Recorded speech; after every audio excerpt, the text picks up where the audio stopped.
우리 유성남 우리 형제가 찬양대 지휘를 잘하는 것 같죠? 예, 좋은 지휘자가 태어나기를 바랍니다.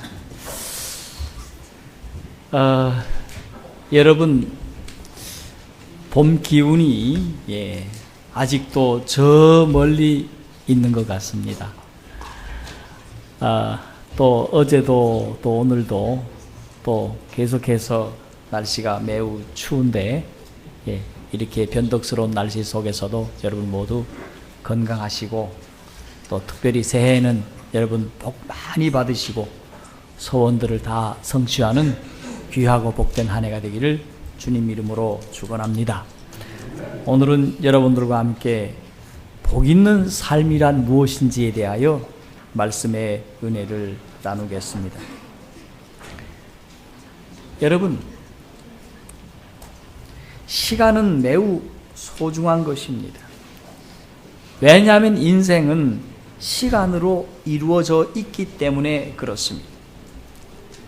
그런데 성경은 돈을 아끼라는 말보다, 밥을 아끼라는 말보다 시간을 아끼라, 세월을 아끼라 그렇게 말씀하고 있습니다.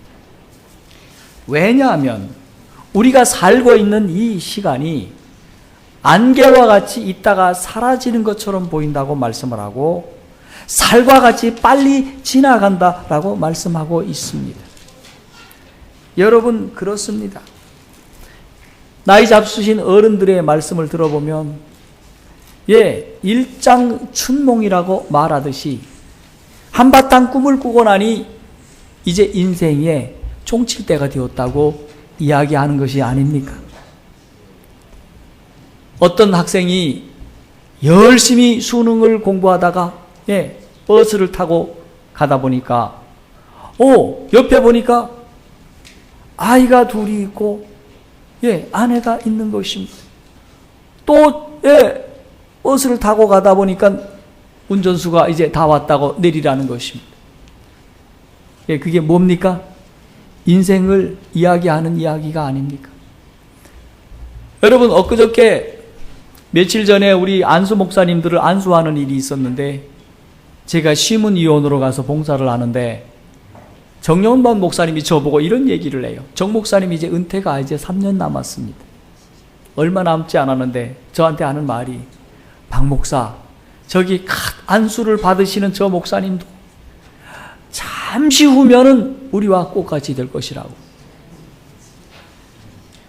여러분, 참으로 세월이 이렇게 날개를 달았는지 어떻게 된 건지 왜 이렇게 잘 지나가고 있습니까? 여러분, 우리의 삶을 어떻게 살아야 이 날개와 같이 날아가는 이 세월을 붙잡고 그 세월 속에서 복을 받으며 은혜 가운데 살 수 있을까요? 여러분, 중요한 사실은 여러분 모두에게 우리 하나님께서는 복을 주시기를 원하신다고 하는 사실입니다. 그 복을 잡으시고 올 한 해 동안 그 복을 누리시면서 은혜 가운데 살게 되기를 간절히 소원합니다. 그렇다면 우리는 어떻게 살아야 할까요? 여러분, 우리의 삶은 시간으로 이루어져 있습니다. 그러므로 우리는 시간을 복되게 하며 주님과 동행하여 행복한 삶을 살기 위하여 나의 주의와 나의 시간을 조심스럽게 살펴보아야 하겠습니다. 내 시간에 어떤 것들이 나에게 영향을 주고 또 그 시간들은 무엇으로 채워져 있는지 또 어떤 목적으로 그 시간을 허비하고 있는지를 우리는 살펴보아야 하겠습니다. 첫째, 우리의 삶의 시간은 무엇으로부터 영향을 받고 있습니까? 거기는 두 가지 가능성이 있습니다. 하나는 선한 영향력이고 또 하나는 악한 영향력이라고 하는 사실입니다. 우리는 자신을 살피며 자신에게 질문해야 합니다. 나는 주위에 어떤 영향을 받고 있으며 그 영향력은 무엇입니까? 인 것입니다. 그리고 그 영향력으로 말미암아 오늘날 내가 어떻게 변화되었는지를 살펴보아야 하겠습니다. 오늘 내가 요 모양으로 이렇게 서 있는 것은 과거에 어떤 영향을, 그 영향이 이리도 미쳤고 저리도 미쳐서 오늘 나와 같은 모습으로 서 있는 것입니다. 그러므로 우리는 과거 시간 속에 나는 어떤 씨앗을 뿌렸고 어떤 일을 해왔는지를 살펴보는 것 중요한 것입니다. 여러분, 우리가 과거에 악한 영향력을 뿌렸다면 우리는 어떻게 하여야 하겠습니까? 우리는 과거에 선한 영향력을 뿌렸다면 우리는 그 영향력을 어떻게 하여야 하겠습니까? 여러분, 무엇이든 간에 가장 좋은 영향력을 우리 시간에 뿌리는 자가 복된 사람이라고 하는 삶인 것입니다. 여러분, 가장 좋고 선한 것이 무엇입니까? 그것은 믿음입니다. 신앙입니다. 주님을 신뢰하는 삶입니다. 이보다 선하고 아름다운 결과는 없습니다. 비록 인간 말종이라 하더라도 주님을 바로 알고 바로 믿는다면 그는 재생될 수 있다고 하는 사실인 것입니다. 쓸모없는 사람도 쓸모있는 사람이 되어서 남에게 도움을 주는 귀하고 진실된 사람으로 탈바꿈될 수 있다고 하는 사실입니다. 무엇보다 그 개인에게는 구원을 받고 그 가족이 다 함께 구원을 받게 되는 것입니다. 그러면 우리는 악한 길을 걷고 있는 사람에게 어떻게 하시겠습니까? 아니면 혹 아직도 내가 악과 싸우거나 악한 길에 서 있다면 우리는 어떻게 하시겠습니까? 여러분, 그렇다면 우리는 바른 길로, 믿음의 길로 돌이켜야 하겠습니다. 그곳에 우리 주님이 기다리고 서 계십니다. 믿음의 친구들이 나를 기다리고 있습니다. 그래야 내가 사는 것입니다. 나의 가족이 살고 이웃이 살고 친구가 살고 그리고 교회가 살고 이 사회를 살리는 길입니다. 그래야 복을 누리는 것입니다.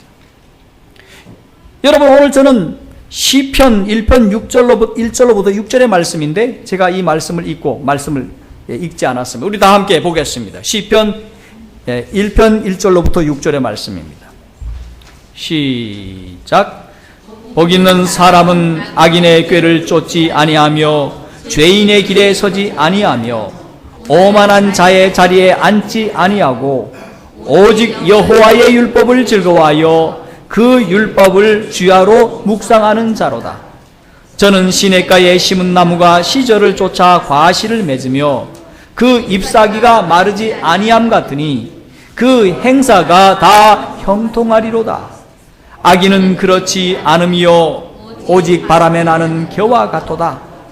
그러므로 악인이 심판을 견디지 못하며 죄인이 의인의 회중에 들지 못하리로다.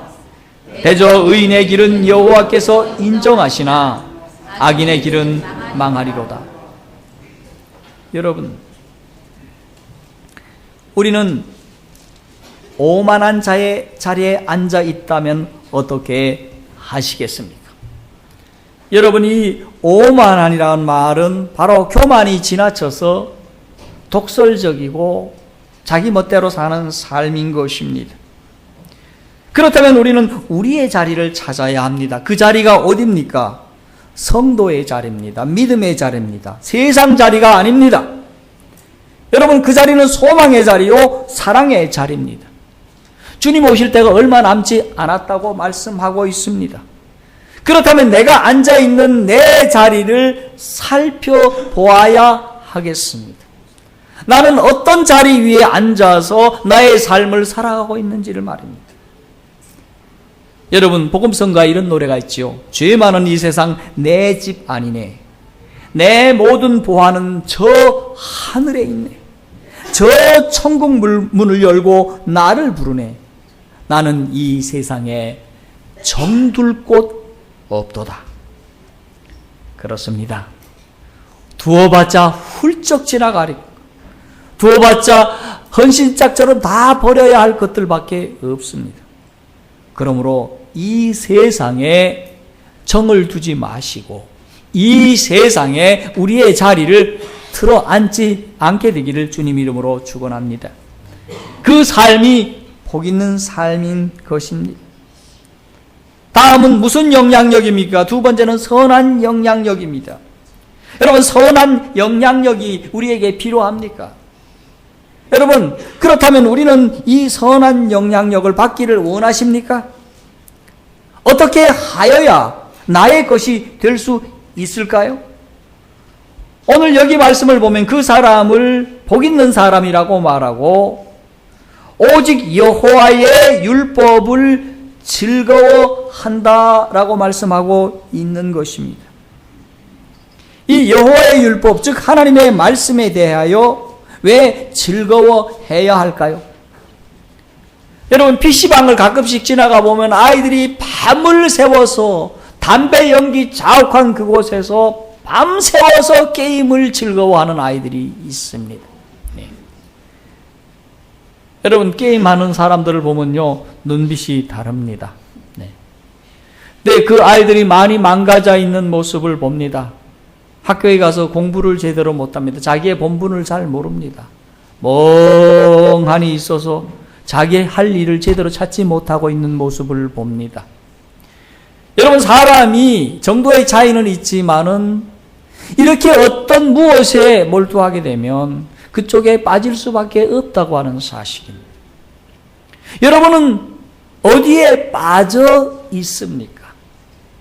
무엇에 몰두하고 무엇에서 즐거움을 찾고 있습니까? 여러분, 설날을 맞이하면서 우리는 복을 받기 위해서 내가 도대체 어느 자리에 앉아서 뭘 즐기고 있는지를 한 번쯤 살펴보시고 여러분들이 선한 영향력 가운데 있다면 계속 하실 것이나 선하지 못하고 악한 영향력이 내게 계속하여 영향력을 주는 그 자리에 있다면 돌이키시기를 주님 이름으로 축원합니다. 여러분, 그러므로 이제는 무엇을 즐거워해야 할까요? 여기 하나님의 말씀을 보니 하나님의 말씀을 즐거워하되 주야로 즐거워한다라고 말씀을 하고 있습니다. 오늘 하나님의 자녀들이 이렇게 하나님의 말씀을 사랑하고 즐거워하게 되기를 간절히 소원합니다. 여러분, 어떻게 좋아할까요? 어떻게 사모할까요? 베드로전서 2장 2절과 3절에는 이렇게 말씀하고 있습니다. 베드로전서 2장 2절과 3절의 말씀입니다.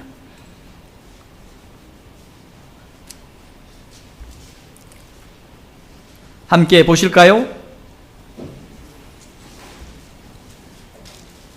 시작.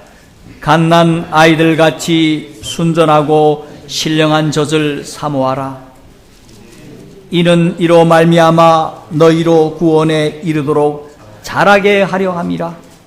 너희가 주의 인자하심을 맛보았으면 그리하라. 여러분, 하나님의 자녀들이 갓난 아이들처럼 순전하고 신령한 젖을 사모하라고 말씀을 하고 있는데 이 젖은 하나님의 말씀인 것입니다. 여러분, 오늘 우리 아이들에게 젖을 안 준다면 아이들이 어떻게 반응할까요? 여러분 참을 수 있을까요? 견딜 수 있을까요? 엄마가? 난리가 납니다. 우리 유난히도 우리 집사람이 잠깐 어디 갔는데 배가 고파요. 얼마나 빽빽거리고 울어댔는지. 예, 이런 얘기 하지 말라고 그랬는데 알고 보면 여러분들도 다 그렇게 컸어요. 그런데 오늘 이와 같이 갓난 아이들처럼 이것을 뭐 하라는 겁니까? 본능적으로 사모하라는 것입니다.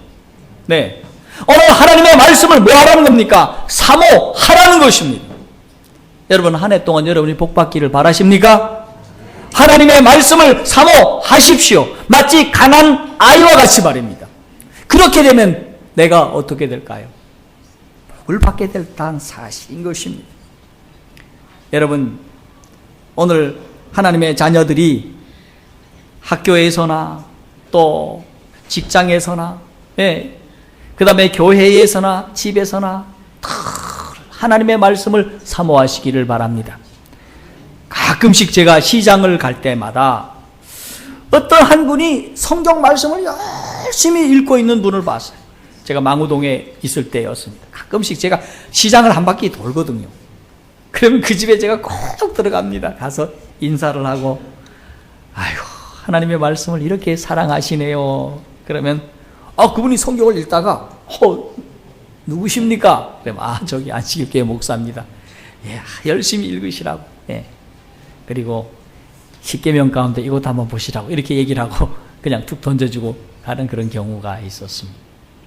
여러분, 하나님의 말씀을 사모하시면 여러분의 생각이 달라지고 삶이 달라지고 말씨가 달라지고 걸음걸이가 달라지고 모든 것이 달라집니다. 변화됩니다.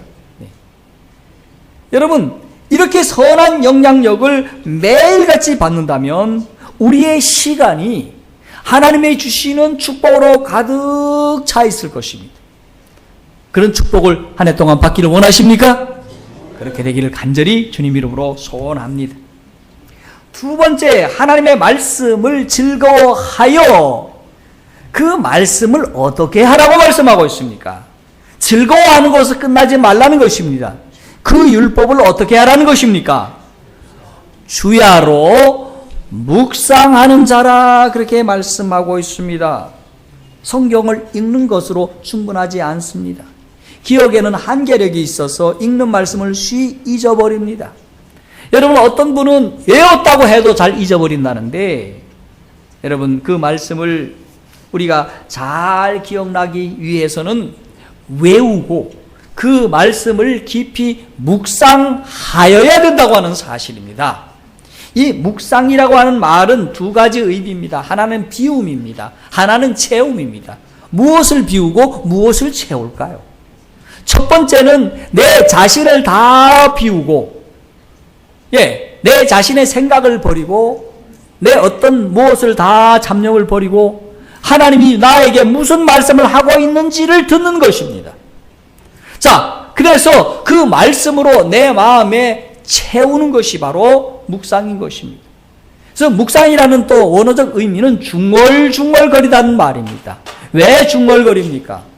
그 말씀을 내 뇌리 속에, 내 삶 속에 적용하기 위하여 중얼중얼 거리기를 바랍니다. 네. 여러분, 그렇게 사시겠습니까? 그렇게 된다면 그 말씀이 나를 이끌어갑니다. 어디로 이끌어갈까요? 신령한 삶으로 나를 이끌어갑니다. 신령한 삶으로 나를 데리고 갑니다. 여러분, 이것이 바로 말씀이 우리의 삶을 이끌어가는 삶인 것입니다. 여러분, 그런 축복을 받게 되기를 간절히 바랍니다. 그래서 여러분들께서 올해는 가능하면 우리 안식일학교 교과 기억절들을 외우시는 분이 많이 일어나기를 바랍니다. 우리 안식일학교 교과 그 기억절 참 좋은 기억절입니다. 그래서 52기억절을 외우는 우리 학생들과 청년들과 어른들 다 많이 일어나기를 바랍니다. 우리 영준이가 52기억절을 외웠다 그랬죠?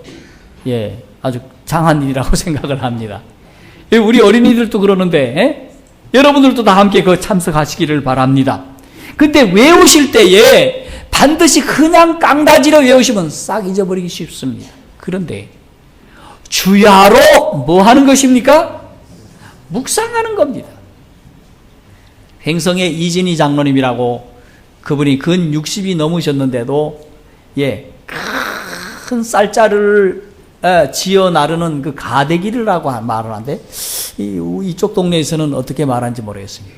이 쌀자루를 이렇게 미어서 이렇게 드러나는 사람, 가대기라고 얘기를 해요. 가대기. 근데 그분이 그 일을 오랫동안 하셨어요. 키도 작은 분이신데 제가 물었습니다. 장로님, 어떻게 그 가대기 일을 하십니까? 그랬더니 하시는 말씀이 비결이 하나 있습니다. 뭐냐고 그랬더니, 제가 하나님이 제게 주신 이 기억절을 제가 10년 동안 외우고 있는데 10년치를 외운다는 겁니다. 가대기 하시면서 하나도 힘이 안 든다는 겁니다. 물론 이제는 연세가 많아가지고 은퇴를 했어요. 그곳에서. 언제 안식학교 교과에 한번 그분이 쓴 글을 여러분이 아마 기억하시리라고 생각합니다. 아무리 힘든 일이라 하더라도 하나님의 말씀을 깊이 묵상하는 삶은 힘들지 않다고 하는 것입니다. 여러분, 그러면 다른 잠점 다 없어지고 오직 말씀 안에 사는 삶이 되는 것입니다. 여러분, 이렇게 하면 우리의 삶에 선한 영향을 받아서 복된 삶을 살 수 있다고 하는 것입니다. 여러분, 시편 119편 9절에 보면 이런 말씀이 있습니다. 청년이 무엇으로 행실을 깨끗게 할 수 있으리까? 주의 말씀을 따라 삼갈 것이니라. 여러분, 청년들은 그의 삶이 참으로 가능성이 많다 보니까 별의별 가능성이 다 들어오는 거예요. 하나님을 따라 나갈 수 있는 가능성도 있지만 죄를 잘 지을 수 있는 가능성이 있어요. 예. 그리고 아주 감각적이어서 이것도 하고 싶고 저것도 할 수 있는 그런 시대인 것입니다. 그런데 우리가 이 가운데서 어떻게 우리는 행실을 깨끗게 할 수 있느냐는 것입니다. 근데 성경은 주님의 말씀을 따라가면 삼갈 수 있다라고 말씀하고 있는 것입니다. 여러분, 하나님의 말씀을 그러므로 따라가야 되겠습니다. 그런데 따라가려니 따라갈 게 있어야지 따라가지. 미천이 없는데 어떻게 따라갑니까? 그러니까 하나님의 말씀이 우리 삶에 기억이 되어 있다면 따라갈 수밖에 없다고 하는 것입니다. 오늘 사람들이 왜 쉽게 넘어지고 쉽게 죄를 짓습니까? 우리 속에 무엇이 없습니까? 우리 속에 하나님의 말씀이 없고 하나님이 없기 때문에 그렇게 된다고 하는 사실인 것입니다. 내 속에 말씀이 있어야 되겠습니다. 요한복음 15장 3절에 보면 내가 일러준 말로 이미 깨끗해졌다라고 말씀을 하고 있습니다. 예수님이 하신 말씀입니다. 예수님의 말씀으로 선하고 복되게 됐다고 하는 사실입니다. 요한복음 17장 17절에는 이런 말씀이 있습니다. 진리로 거룩하게 하옵소서. 아버지의 말씀은 진리니이다. 방법이 여기 있습니다. 거룩한 영향력은 하나님의 말씀인데 이 말씀을 통해 거룩하고 선하고 고상하고 복된 삶이 된다고 하는 사실입니다. 여러분, 하나님의 말씀은 진리입니다. 그 말씀을 여러분이 깊이 묵상하고 그 말씀을 따라 내 삶에 적용해보면 나의 큰 울림이 있습니다. 여러분, 불교에서는 사람들이 큰 울림을 산은 산이요 물은 물이다 이래가면서 큰 울림이 있다 그러죠. 그것은 제가 보니까 그냥 철학적인 이치라고 여러분 생각하십시오. 그런데 하나님의 말씀을 깊이 묵상하면 그것을 내 삶에 적용하면 무릎을 하루에도 몇 번씩 칠 수 있을 만큼의 깨우침이 있습니다. 깨우침이 있으면요, 맞아. 이 말씀이 진리야. 이 말씀이 너무 좋아. 그런데 이 말씀은 좋은 것을 넘어서서 우리를 고상하게 하고요, 신령하게 하고요, 우리를 새롭게 만들어주신 하나님의 위대한 말씀의 능력이 있다고 하는 사실인 것입니다. 여러분, 아멘이십니까? 그렇습니다. 여러분, 그러므로 여러분 이 말씀 속에서 사시기를 바랍니다. 이 영향력 아래 사시는 한 해가 되기를 주님 이름으로 간절히 축원합니다. 그러면 하나님께서 우리를 어디로 이끌어 갈까요? 여러분, 우리 하나님은 나를 의로 인도하시는도다. 시편 23편에 어떻게 말씀하고 계십니까? 우리를 의로운 길로 인도해 주시는 것입니다. 여러분, 우리는 이상한 사람들의 속삭임을 들을 때 우리는 이상한 길로 빠집니다. 그런데 하나님이 우리에게 속삭이시는 말씀은 어디로 인도하십니까? 의로운 길로 인도하실 줄 믿습니다. 그러므로 여러분이 하나님의 말씀을 연구하시고 삶에 적용하셔서 지나오는 한 해 동안은, 돌아오는 한 해 동안은 참으로 고상하고 선하고 거룩하고 복된 삶을 살게 되기를 주님 이름으로 축원합니다. 거기에는 무엇이 있을까요? 여기 보니 3절에 저는 시냇가에 심은 나무가 시절을 쫓아 과실을 맺는다고 말씀하고 있습니다. 열매를 맺는다는 것입니다. 사랑하는 성도들이여, 여러분의 삶에 열매 있기를 바랍니까? 거룩하고 선하고 고상하고 우리 하나님의 자비롭고 은혜롭고 노하기를 더디하시고 인자와 진실이 많은 그렇게 아름다운 선한 열매를 맺기를 원하십니까? 오늘 많은 사람들이 교인이라 말하는데, 오늘날 교회가 진리를 말하는데, 오늘날 왜 사람들에게부터 짓밟힘을 당하고 있습니까? 빛을 비추었다고 말을 하는데 빛이 없습니까? 진리를 말하였다고 하는데 깨우침을 주지 못합니까? 이유가 무엇입니까? 그곳에 우리 주님이 주시는 이렇게 아름다운 선한 열매가 없는 까닭인 것입니다. 이와 같은 일을 하지 못했기 때문에 그런 것입니다. 그런데 그 열매는 어떻게 열린다고 말씀하고 있습니까? 여기 보니 시절을 쫓아 과실을 맺는다. 여러분, 시절에는 몇 가지가 있습니까? 봄, 여름, 가을, 겨울이 있어요. 세상에 이렇게 시절 철철이 따라 열매 맺히는 나무가 세상에 어디 있습니까? 어디 있어요? 여러분, 오직 시편 1편 3절밖에 없다고 하는 사실입니다. 그런데 이 대단한 축복의 나무에는 그 열매를 얻을 수 있는데, 근데 중요한 사실은 그 나무가 어디에 심겨져 있느냐 하는 것입니다. 여러분, 여기 보니까 시냇가에 심은 나무라고 말씀하고 있습니다. 여러분, 시내는 어디입니까? 여러분 앞에 졸졸 흐르는 그 시냇물입니까? 탄천입니까? 한강입니까? 어디입니까? 바로 은혜가 흘러가는 예수 그리스도입니다. 예수님은 나는 너희에게 주는 생명수라고 말씀하고 있지 않습니까? 이 생명수를 값없이 마시라고 하고 있지 않습니까?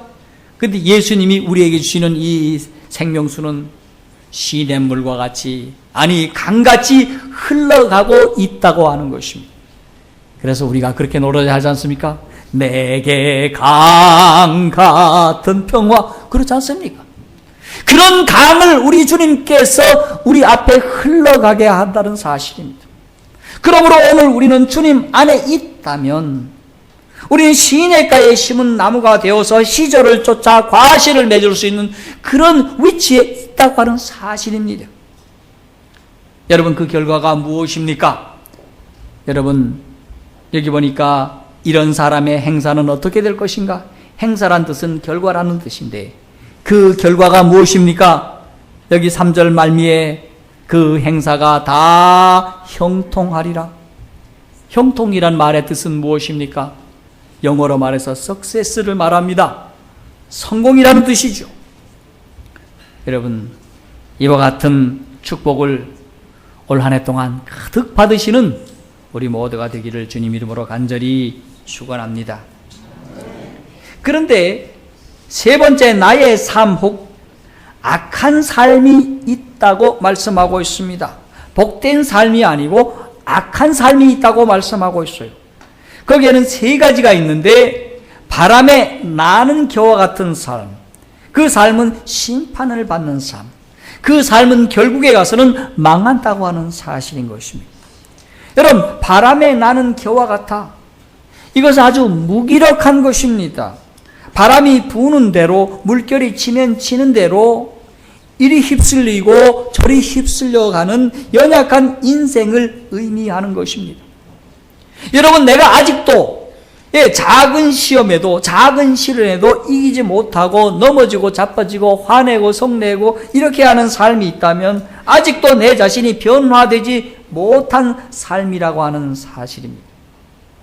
여러분, 이런 삶은 내가 진리의 자리에 앉아 있다가도 악한 영향력이 오면 또 어디로 가는 겁니까? 바람에 나는 겨워가지고 훅 불려서 악한 자의 자리에 척 앉는 삶인 것입니다. 여러분, 이렇게 해서는 안 되겠습니다. 이런 사람은 결과가 무엇입니까? 심판을 받는다, 망한다고 말씀하고 있습니다. 그러므로 사랑하는 성도들이요, 오늘 말씀은 복받는 삶을 사느냐 아니면 망하느냐는 기로에 우리 자신이 처해 있다고 하는 것입니다.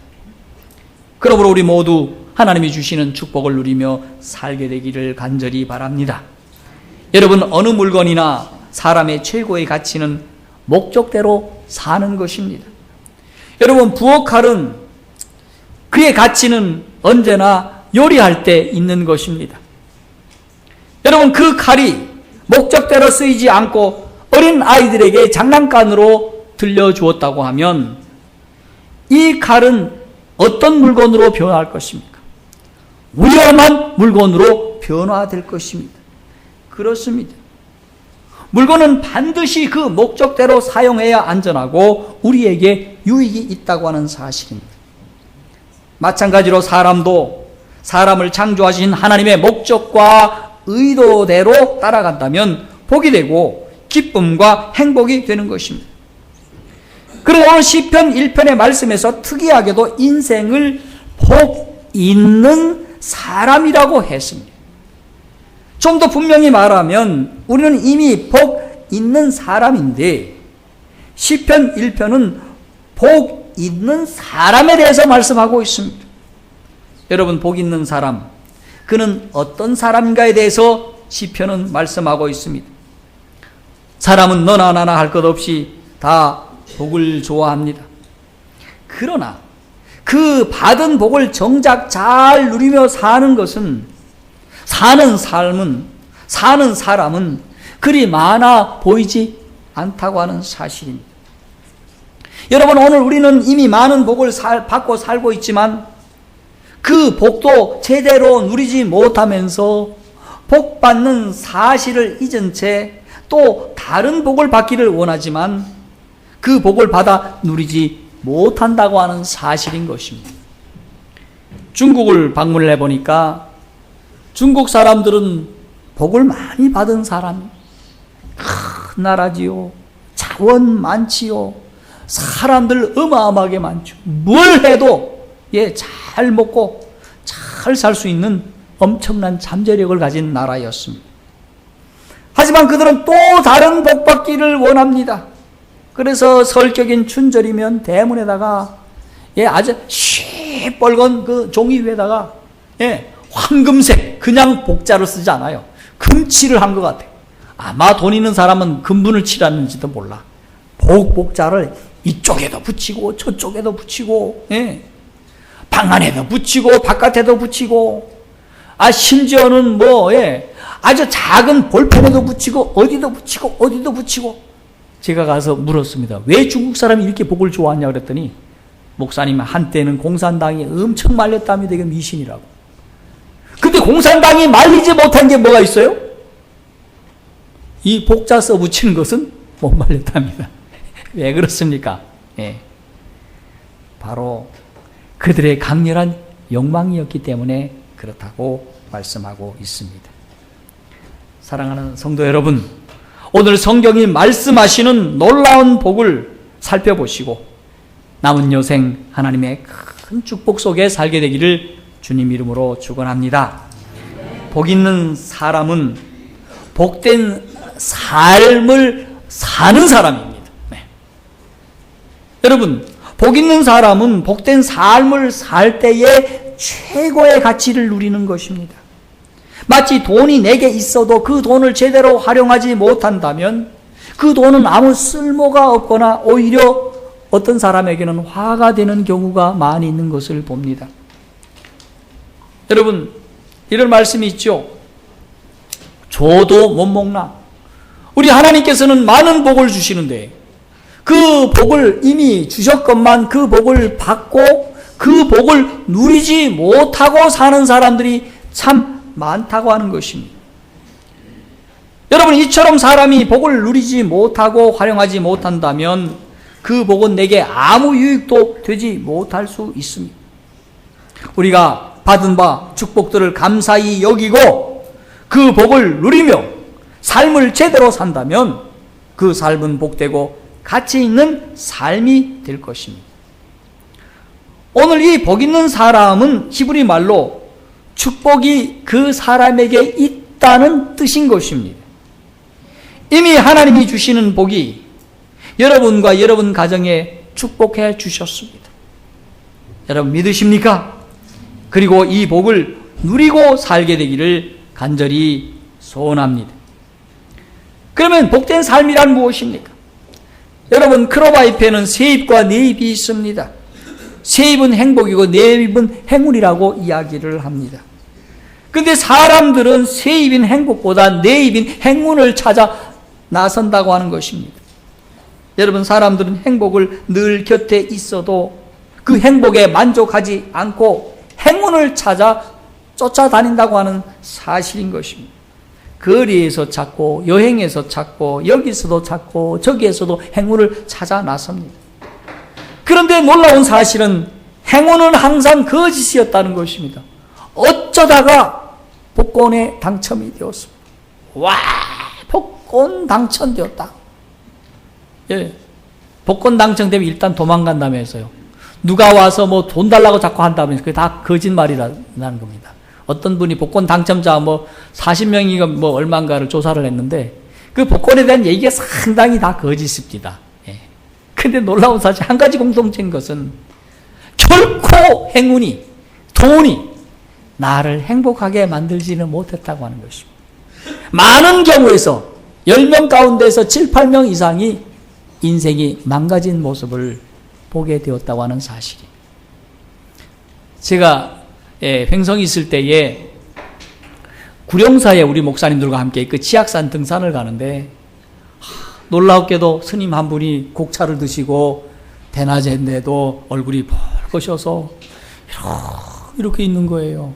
그래서 야, 우리들이 목사라고 하지 말고 저분에게 한번 가서 왜 그런지 이유를 한번 물어보자. 그래서 제가 앞장섰습니다. 아이고 스님, 네네네, 어디 가십니까? 우리 보고 예, 등산을 갑니다. 예. 근데 스님 무슨 고민이 계십니까? 아닙니다. 기분 좋습니다. 왜 그러면 기분이 좋으셔요? 이렇게 물었더니 하는 말씀이 제가 술을 마시지 않고는 인생을 달랠 길이 없습니다. 인생을 달랠 길이 없다. 왜 그러냐 그랬더니 이분이 그 옛날에 주택복권 1억짜리가 당첨이 되었답니다. 스님께서. 여러분, 스님이 1억짜리가 당장 이렇게 당첨이 되니까 그동안 하고 싶었던 것이 하고 싶었어요. 이분이 그래서 너무너무 기분 좋고 너무너무 가고 싶어서 다방에 들어가서 탁 앉아가지고 내가 뭘 할까 이런 생각에 잠겨 있는데 그 얼굴이 어떤 모습일까? 여러분, 그 옛날에 약 한 30여 년 전에 여러분 1억이라면 돈이 큽니까? 아마 성남에 집을 몇 채 살 수 있을까요? 우리 송성희 집사님? 몇 채 사요? 산대. 그러니 이 1억을 다 당첨되고 보니까 이 얼굴의 표정 관리가 안 돼. 어떤 모습입니까? 나는 뭐 합니다? 행복합니다. 그때 무슨 걱정이 하나 있었는가 하면 이 돈을 어떻게 활용하면 좋겠는가 하는 것이었습니다. 그런데 스님이 한 가지 하고 싶은 게 있었어요. 사실은 장가를 가고 싶었답니다.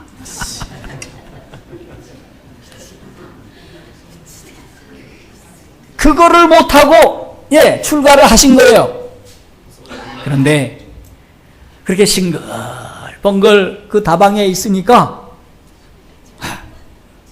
스님 왜 그러십니까? 하는 예쁜 처녀가 보이더라는 겁니다. 그래서 이래저래 얘기가 오가다 보니까 이 솔직하고 착한 스님이 여자한테 확 물렸어요. 그래가지고 몇 해 안에 쭉 빨렸다는 겁니다.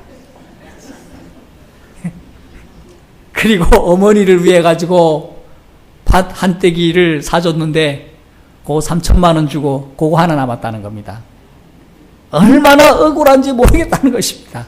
그 나쁜 년 쳐 죽여도 그리고 애 하나 낳고 도망갔대.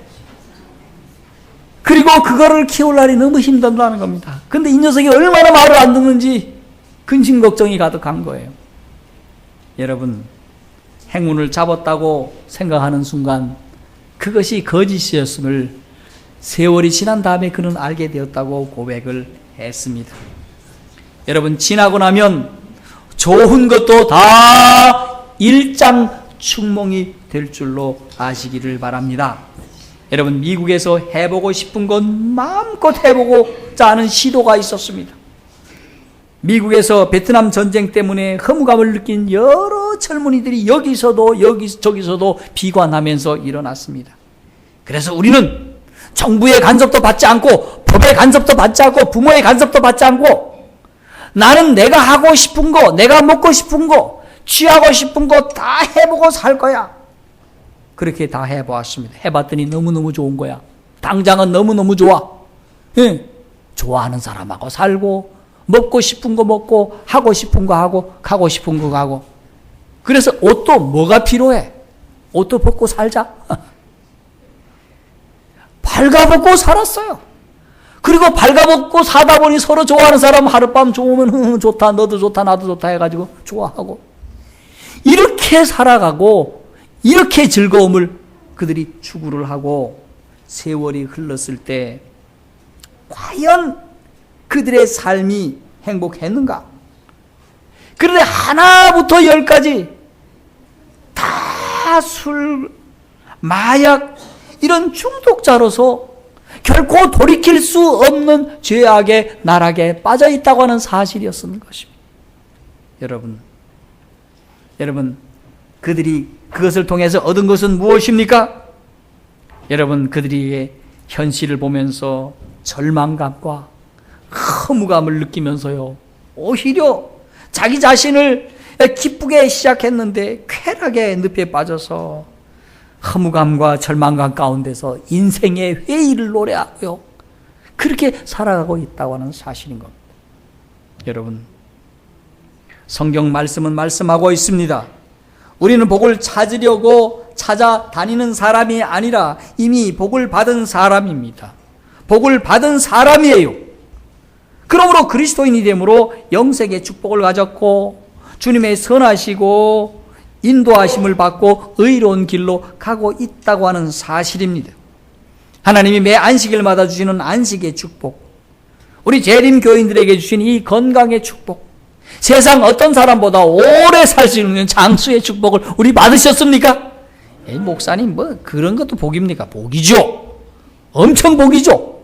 이 복을 받으셨습니다. 우리가 다 알지 못하는 하나님의 자녀로서 수많은 은혜와 축복 속에 살고 있다고 하는 것입니다. 여러분, 오늘 우리는 이 축복을 혹시 경홀히 여기며 살고 있지는 않습니까? 여러분, 우리가 부모님의 사랑을 경홀히 여기는 것처럼 하나님의 축복을 경홀히 여기며 살고 있는 때가 참 많이 있습니다. 여러분, 우리가 하나님의 축복을 경홀히 여기는 것처럼 부모님의 사랑을 경홀히 여길 때가 있었습니다. 언제였습니까? 철부지였습니다. 여러분, 철부지였을 때 부모님이 나에게 주시는 수많은 사랑과 은혜와 축복이 있었는데 그것을 우리는 받지 아니했습니다. 오히려 우리는 불평하고 불만을 가졌습니다. 그러면서 우리는 이렇게 얘기하면 나는 절대로 우리 어머니처럼 안 살 거야. 남자들은 절대로 나는 우리 아버지처럼 안 살 거야. 그러면서 살았습니다. 세월이 흐른 다음에 어떻게 살아가고 있을까요? 바로 우리는 부모님처럼 살아가고 있는 내 자신을 발견합니다. 어떤 여인이 글을 썼는데 나는 결코 엄마처럼 안 살 거야. 그 책을 써서 유명해졌다고 하지 않습니까? 그런데 이 아이가 어렸을 때 엄마를 보면은 엄마는 맨날 식은 밥만 먹고 머리도 희한하게 빠마하고 옷도 싸구려 옷도 입고 얼굴에 바르는 화장품도 뭐 제대로 안 바르고 뭐 이상하게 하고 그리고 트림하고 하품하고 방구 뿡뿡 키고 뿐만 아니라 돈에는 얼마나 짠돌인지 몰라.